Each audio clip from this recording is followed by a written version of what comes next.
আমার প্রিয় শিক্ষার্থীগণ, আশা করছি আপনারা সবাই ভালো আছেন। আজকে আমরা বাংলা শব্দগুলো বানান করে উচ্চারণ করার চেষ্টা করব।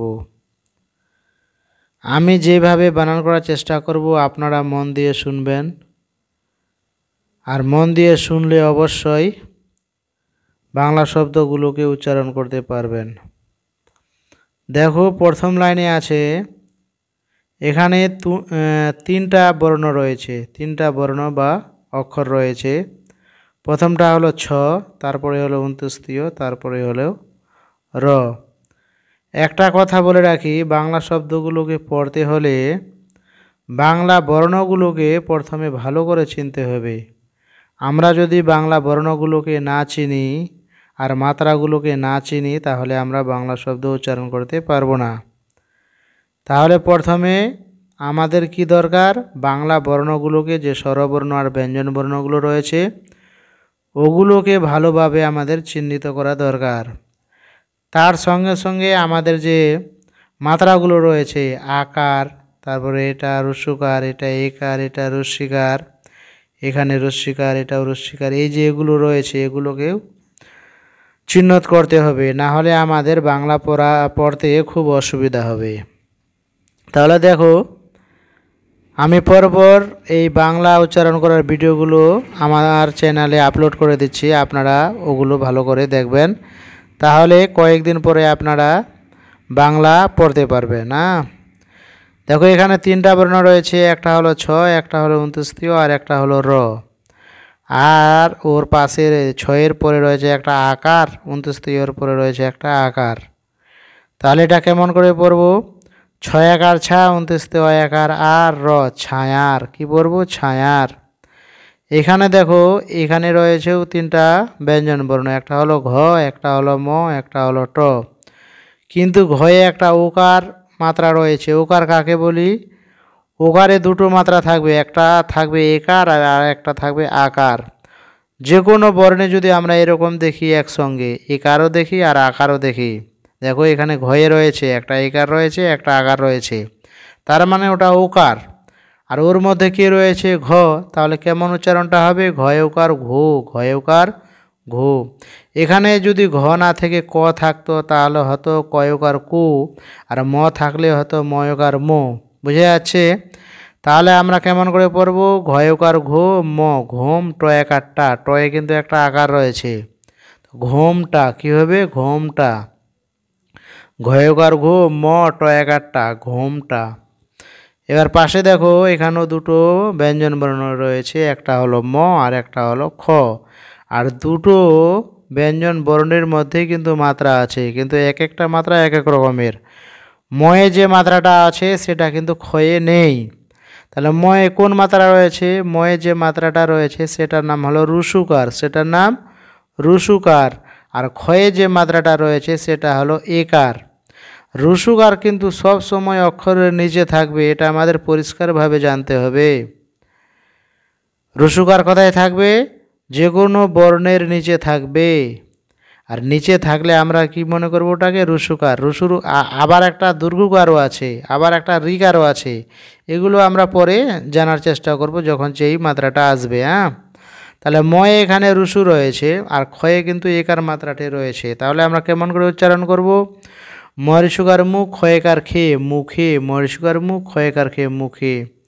এবার এখানে দেখো, এখানে রয়েছে ট একারটা, টতে কিন্তু আকার রয়েছে, আর দুন্তের নয় ঋষিকার রয়েছে। তাহলে কি বলবো? ট একারটা, দুন্তের নঋষিকার নি, টানি। কি হবে? টানি। এবার নিচের নাইলে দেখো, এখানে আছে একটা স্বরবর্ণ, স্বরবর্ণটার নাম হলো সারিয়া। আবার আও বললেও চলবে, যদি আমরা আ বলি তাও হবে, আর সারিয়া বললেও হবে। তাহলে সারিয়া ছয়ে কাটছে, ছয়ে কিন্তু একটা একার মাত্রা রয়েছে, সারিয়া ছয়ে কাটছে, কী হবে? আছে। কী হবে এখানে? আছে। আবার এখানে দেখো, এখানে আছে সারিয়া ময়কার মা, আমা, দয়কার দে, র, দের, আমাদের। আবার এখানে দেখো, এখানে প রয়েছে, একটা আকার মাত্রা রয়েছে, তো পয়াকার পা, এখানে ডায়বিন্দ্র মানে ডবিন্দর র, এটা কি? ডবিন্দ্র। এখানেও কিন্তু একটা আকার মাত্রা আছে, তাহলে পয়াকার পা, ডবিন্দ্র রয়কার রা, কী হবে? পারা। প একার পা ড বিন্দ্র ড একার রা পারা। খ একার খা দুনতে নরসিয়া নি খানি পারা খানি। তাহলে এখানে দুটো কি ব্যঞ্জন বর্ণ রয়েছে, এখানেও দুটো ব্যঞ্জন বর্ণ রয়েছে, তাহলে টোটাল 4টা ব্যঞ্জন বর্ণ রয়েছে।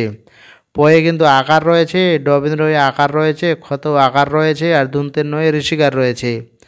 পারা খানি। নিচের লাইনে দেখো এখানে আছে দুটো ব্যঞ্জন বর্ণ, একটা আছে দ আর একটা আছে ঘ।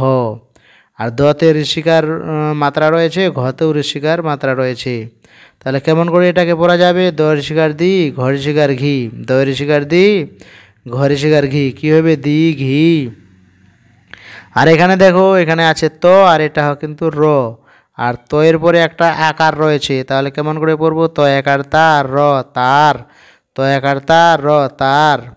ময়াকার মা ঝ, ময়াকার মা ঝ, ময়ে কিন্তু একটা আকার রয়েছে, তাহলে ময়াকার মা ঝ মাঝ। এখানে খতেও একটা আকার আছে, দুনতের নয় কিছু নেই, খয়াকার খা দুনতের ন খান। আর টতে একটি ঋষিকার রয়েছে, ট ঋষিকার টি, ততে একটা একার রয়েছে, তো একার তে। তাহলে কি হবে?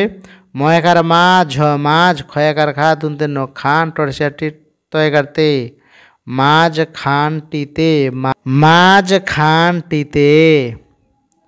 আবার নিচের লাইনে দেখো এখানে আছে ত একার তাল ল তাল, ত একার তাল ল তাল, ব দুনতের ন বন তাল বন। ত একার তার ঋষিকার রি তারি, ত একার তার ঋষিকার রি তারি, চ একার চার ঋষিকার রি চারি।